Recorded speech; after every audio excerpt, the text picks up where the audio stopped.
नमस्कार मित्रांनो, जीटेक मराठीच्या नवीन व्हिडिओमध्ये मी गणेश आपलं मनापासून स्वागत करतो. तर मुख्यमंत्री माझी लाडकी बहीण योजना ही महाराष्ट्रातील सर्वात पॉप्युलर अशी योजना आहे. या योजनेसंदर्भात नवीन दररोज नवनवीन काहीतरी अपडेट हे समोर येत असतात. आत्ताच एक नवीन अपडेट समोर आलेली आहे, म्हणजे आपले महिला व बालविकास मंत्री आपल्या अदितीताई तटकरे यांनी एक ट्विट करून एक माहिती दिलेली आहे. ती माहिती सध्या तुम्हाला तुमच्यासमोर मी शेअर करतो आहे. तर ही अशा प्रकारची माहिती आहे आणि महत्त्वाची माहिती आहे, तर हा व्हिडिओ तुम्ही शेवटपर्यंत नक्कीच बघा. तर हा ट्विट आहे बघा अदिती तटकरे यांचा. मुख्यमंत्री माझी लाडकी बहीण योजना दिनांक 28 जून 2024 व दिनांक 3 जुलै 2024 रोजी निर्गमित करण्यात आलेल्या शासन निर्णयानुसार अपात्र ठरणाऱ्या महिलांना मुख्यमंत्री माझी लाडकी बहीण योजनेतून वगळण्यात येत आहे. तर तुम्ही बघू शकता, यामध्ये असं सांगितलं त्यांनी की काही महिलांना यामध्ये वगळण्यात येत आहे. त्याचे विवरण खालीप्रमाणे. आता ते विवरण कसलं आहे ते बघूया आपण. तर अपात्र ठरवण्यात आलेल्या लाभार्थ्यांचे विवरण खालीलप्रमाणे. संजय गांधी निराधार योजनेच्या लाभार्थी असलेल्या महिला आहेत 2,30,000. तर यामध्ये संजय गांधी निराधार योजनेचे जे लाभार्थी आहेत यांची संख्या 2 लाख आहे. वय वर्ष 65पेक्षा जास्त असलेल्या महिला 1,10,000. कुटुंबातील सदस्यांच्या नावे 4 चाकी असलेल्या किंवा नमो शक्ती योजनेचे लाभार्थी असलेल्या योजनेतून नाव मागे घेणाऱ्या महिलांची संख्या आहे 1,60,000. म्हणजे ह्या सर्वांच्या एकूण अपात्र महिला आहेत त्या 5 लाख. तर बघू शकतो आपण, या सर्व महिलांना या मुख्यमंत्री माझी लाडकी बहीण योजनेतून म्हणजे सध्या तरी वगळण्यात आलेलं आहे.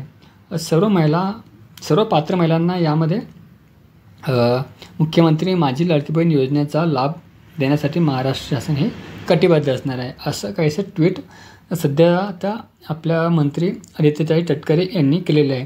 तर यामध्ये बघू शकतो आपण, यामध्ये असं नवीन असं मुद्दा काही नाही आहे, पण 5 लाख महिला यामध्ये या योजनेतून सध्या तरी बाद होणार आहे. जर तुम्ही या योजनेमधून बाद होणार असाल तर तुम्ही म्हणजे या कॅटेगरीत जर तुम्ही बसत असाल किंवा बसत नसाल तर तुम्हाला आता पुढचा हप्ता कदाचित येणे बंद होऊन जाईल. यामध्ये त्यांनी आधीसुद्धा सांगितलेलं आहे की संजय गांधी निराधार योजनेच्या ज्या महिला आहेत त्यांना यामध्ये लाभ घेता येणार नाही, ते तर आधीसुद्धा त्यांनी सांगितलं आहे. दुसरी गोष्ट म्हणजे जे 4 चाकी वाहनचे जे त्यांनी सांगितलेलं होते ते आपण जेव्हा हमीपत्र भरलं होतं तुम्ही, त्यामुळे सुद्धा त्यांनी सांगितलं होतं की तुमच्या जे 4 चाकी असेल तर तुम्हाला या योजनेचा लाभ हा मिळवता येणार नाही.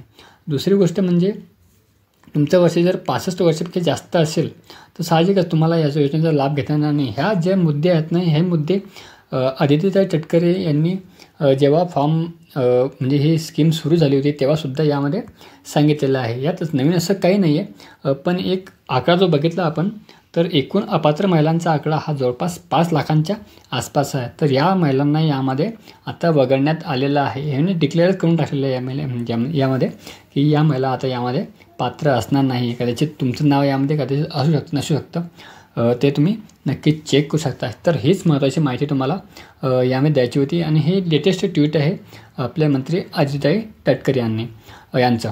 तर चला, तुम्हाला जर हा व्हिडिओ आवडला असेल तर आपल्या व्हिडिओला एक लाईक नक्कीच करा, चॅनलला सबस्क्राईब करा आणि हा व्हिडिओ जास्तीत जास्त लोकांपर्यंत, जास्तीत जास्त महिलांपर्यंत शेअर करण्याचा नक्कीच प्रयत्न करा. तर चला, पुन्हा भेटूया अशाच एका नवीन व्हिडिओमध्ये, अशाच एका नवीन अपडेटमध्ये. तोपर्यंत धन्यवाद.